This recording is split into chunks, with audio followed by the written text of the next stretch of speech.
Welcome back, everyone. I am the Depressed Eeyore, and this is Langrisser Mobile Apex Season 18. We're in Silver 3 right now, and I've been on a losing streak. Majority of them, I won't say they're meta box per se. They're definitely kind of a variety, but most of them kind of had the same theme that ended up being my undoing, which was usually Ice Melda and/or a combination of Ice Melda and S18. Even against situations where I use Hilda to ignore the things like the displacement and stuff, I'll just get swarmed by the AoEs that end up freezing me anyway.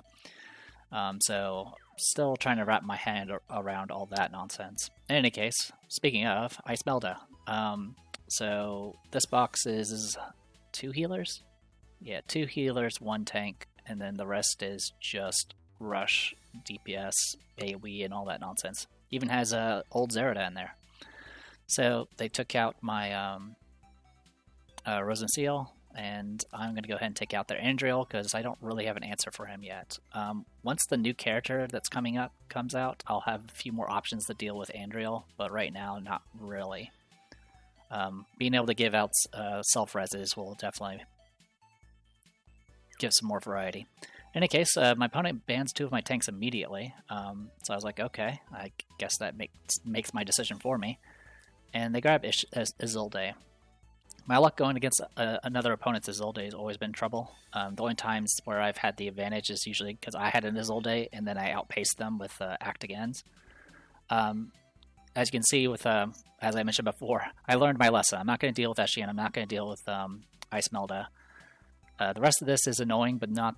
They have to. All these require some sort of commitment to actually reach me in most cases, with the exception of maybe Lena here. So I was like, alright, cool, I'll go ahead and grab Lightbringer. She has some passive healing, and she can also actually buff Leona. They go ahead and get rid of Eshian, get rid of Isolde, and they bring out Lightbringer.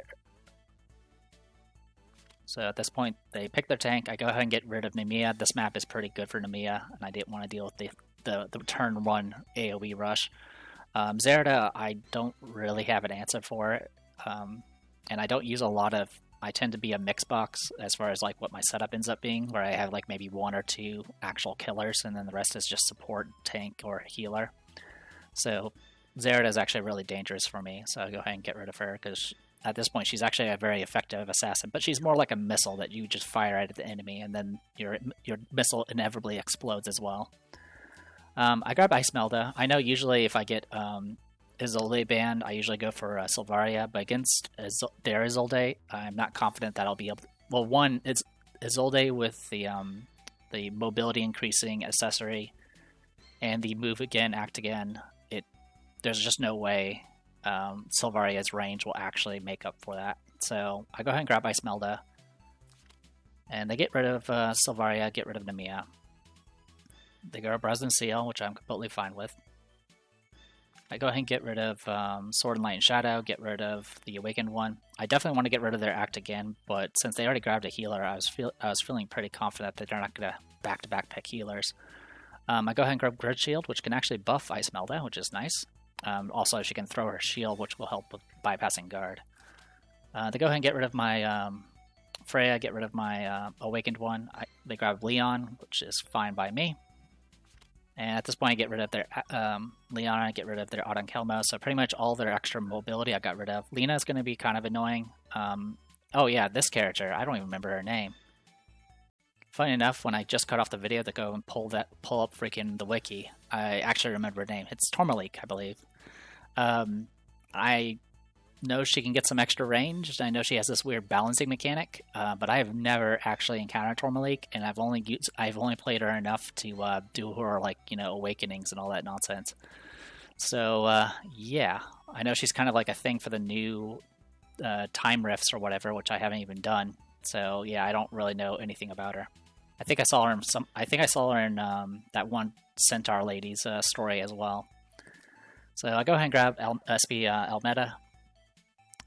Honestly, the chorus is not too great against Rosen Seal here, and this will at least provide me some means to reflect any debuffs that happen to come my way, which there's not really that many to worry about.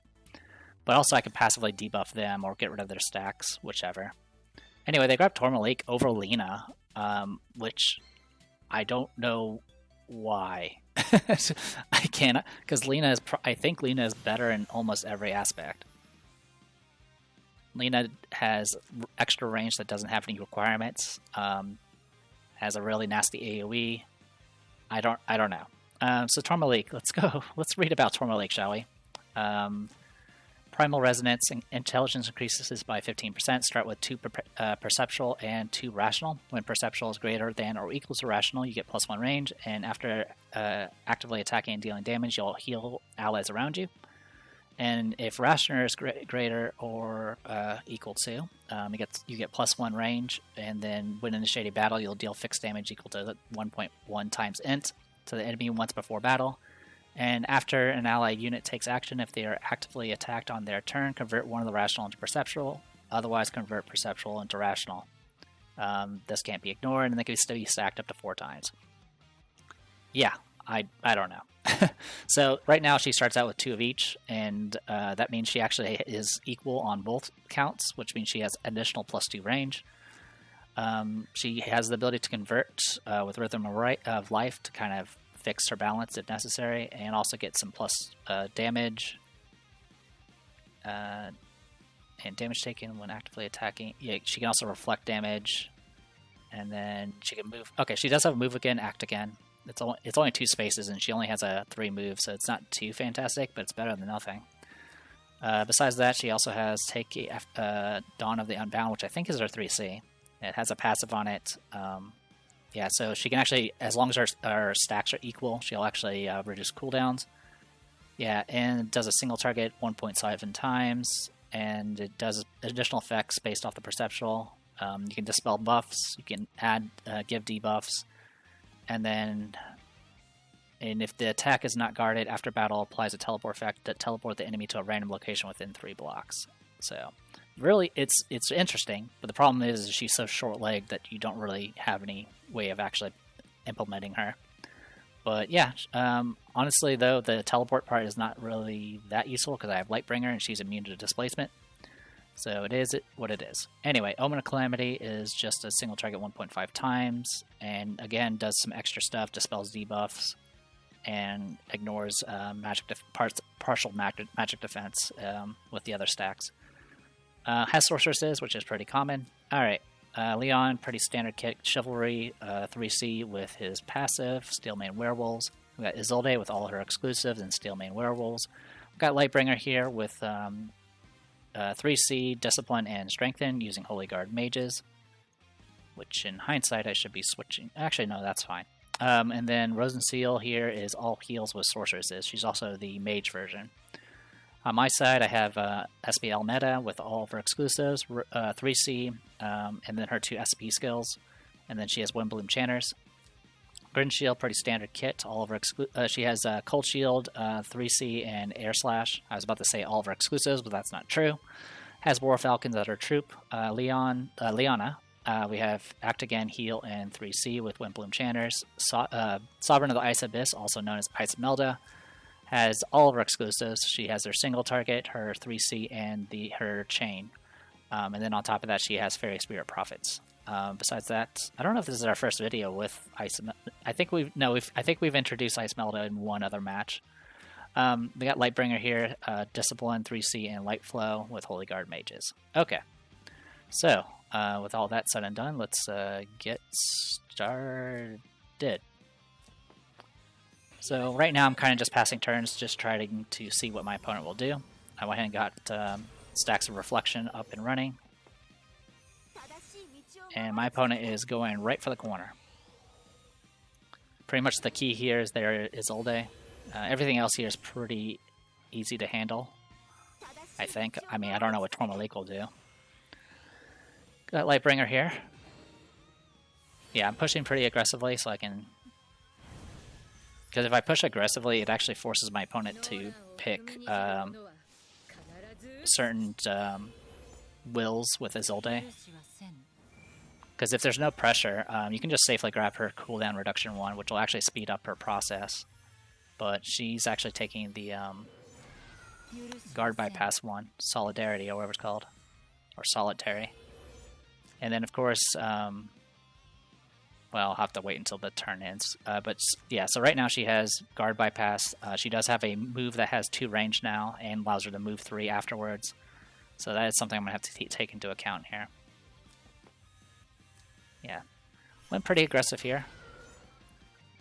I mean, right now, as far as as far as my opponent's concerned, I'm out of range.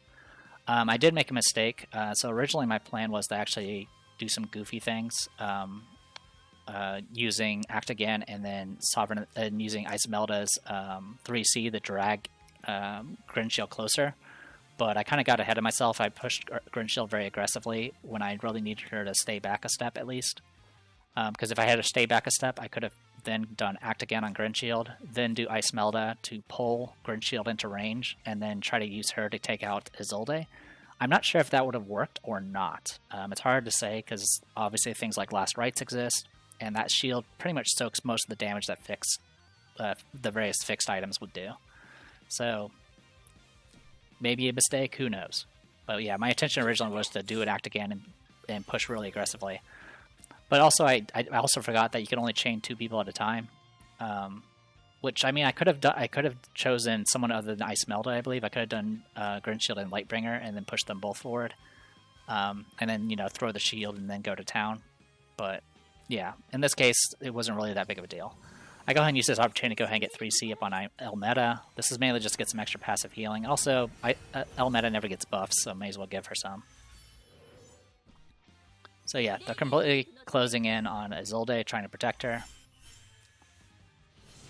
And currently, Isolde's Move Again, Act Again shield is currently on cooldown. So right now her range is actually up to here with her 2 range ability. Yeah, it's about here. And it can generally do enough damage to kill somebody, usually. So for now, I'm just kind of passing turns. I went and put up Roast just to kind of heal and get those stacks going.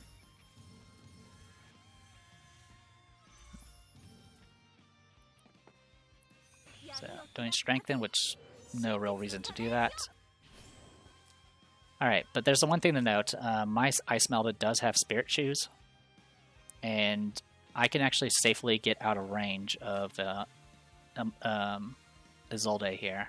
Because I can go, what was it, here, pull Leon, and then move back to here. So yeah, right now, if I didn't have Spirit Shoes, I would actually be in danger of being killed by Isolde. But I have Spirit Shoes, so I can actually move again after doing any sort of aggressive action.